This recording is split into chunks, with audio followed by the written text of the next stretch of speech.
Dude, remember when you talked about the Leafs before Auston Matthews was a Leaf for 9 years? Vaguely. That was awful. Hi, Leafs Nation. Stand witness for Auston Lucas. Full biblical. Auston Matthews is a Leaf. Why do I watch hockey? Stressfully, mostly. Are you in?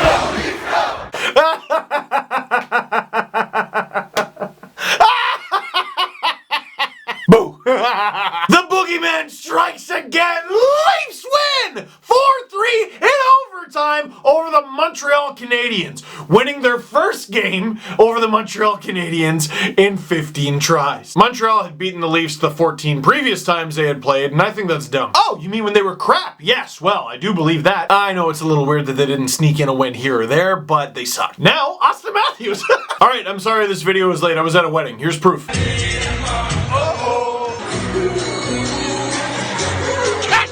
Dancing, fun, merriment, rum and coke. I seem to remember a shot ski. So let's waste no more time. He's not even going to explain what a shot ski is. Look, you have Google and I have a sore head. Let's get through this. What's the first goal? I don't want to talk about Jeff Petrie. It's nothing personal against Jeff Petrie. It's just he's not in the Leafs. Just 2 minutes and 19 seconds into the game. Jeff Petrie puts it on net. The puck goes all John Cena. Freddie can't see it. It's a 1-0 Habs lead. We talked about it last video. Freddie needs to be better. Look at those numbers. Woof. But God, the Leafs just find new and exciting ways to make Freddie Anderson's job really hard. He was screened in front, didn't see that thing. Now, through 5 games in this season, though, that's what teams are doing. You look at the Leafs back end and you go, on paper, it's not the greatest, and it's also not the biggest. We're gonna bully them in front. The Rangers, as they stormed back, were a great example of that. So Freddie needs to learn to battle through that. The team needs to learn to help him out in that department. They need to tighten that up badly if they're gonna look better defensively. Which, by the way, they did not, because the Habs only had 4 goals coming into this game. Not to mention the Leafs were outshot 34-22 against Montreal,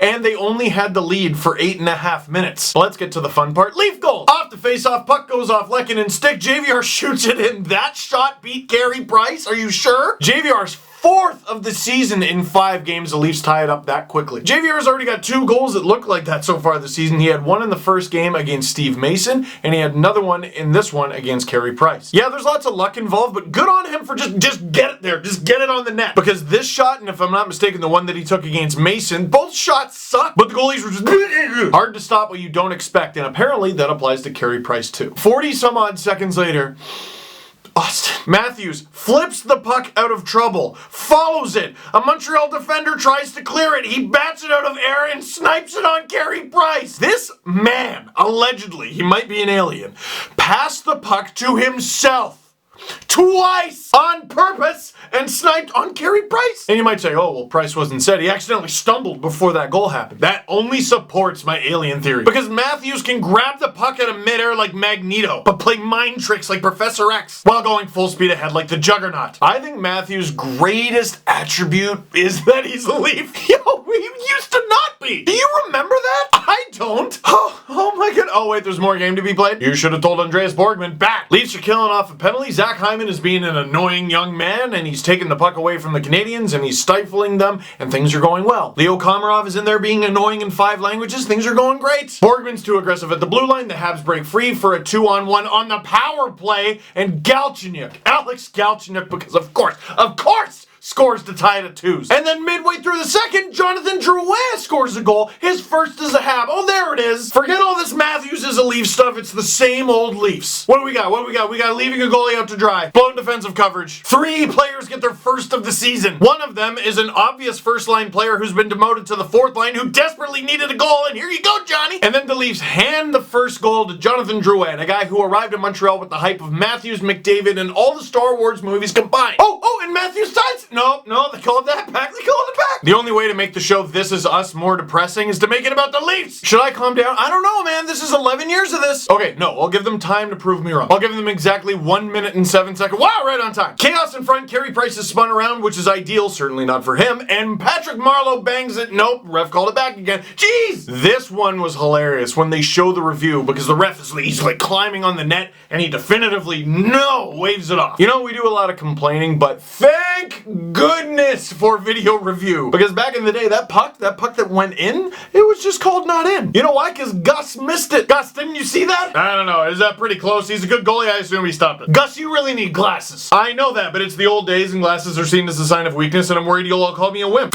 You're not wrong, Gus. I don't know what that was. I'm very tired. But as long as we're talking about things that are old, Patrick Marleau with his third goal of the season appropriately ties it up at threes. Now in the third period, nothing happened. That's a lie. Nothing happened if you're the Leafs. What's the word when you're going to play the Montreal Canadiens? A lot has been made about, oh, they have trouble scoring goals. But for years now, the game plan has been get shots on net because Carey Price is going to stop a bunch of them. But he can't stop them all. Maybe. The Leafs, this offensive giant, somehow only get 22 shots on goal, and we're brutal in the third. Look, you have an East versus West game against Chicago. You tie it up. You just pass it back and forth for the final 4.5 minutes.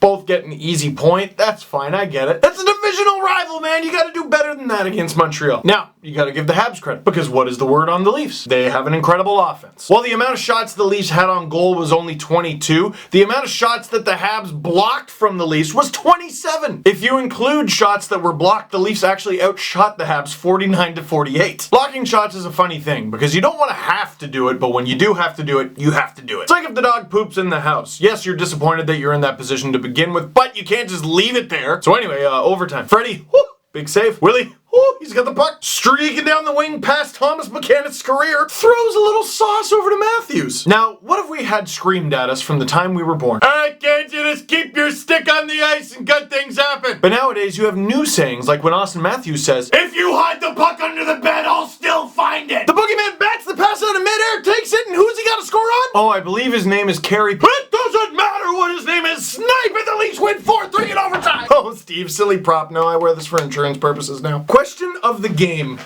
What do I get Auston Matthews for Christmas? Don't say William Nylander, he already has one of those. The Leafs didn't play the most perfect game. The Habs didn't play a terrible game. But Matthews is the true definition of a game-breaking player. Habs fans, it would be very easy to overreact to this loss, but if I were you. If I were you, I'd be frustrated, for sure. That's a frustrating way to lose, especially in a game that you kind of needed to win. But you did get the point, and you should have won. That probably makes you feel worse, but the team played well enough to win, which I think, given everything that's happened early in the season, should be encouraging. I mean, the Marleau goal barely squeaked in. Both Matthews goals were sorcery, and the JVR goal was a little bit of a fluke. Drouin got the monkey off of his back. Galchenyuk got the gorilla off of his back. I understand why you'd be worried after 5 games, but don't let this game be the catalyst for it. I wouldn't be worried. The one thing I would be a little worried about, and he did make a few big saves, Carey Price looks mortal. Not just tonight, but in other games. So it wouldn't be the overall team, which everyone seems to be yelling and screaming about. That is what would be keeping me up at night. The Leafs snap the streak, and they start their season 4-1 in their first 5 games.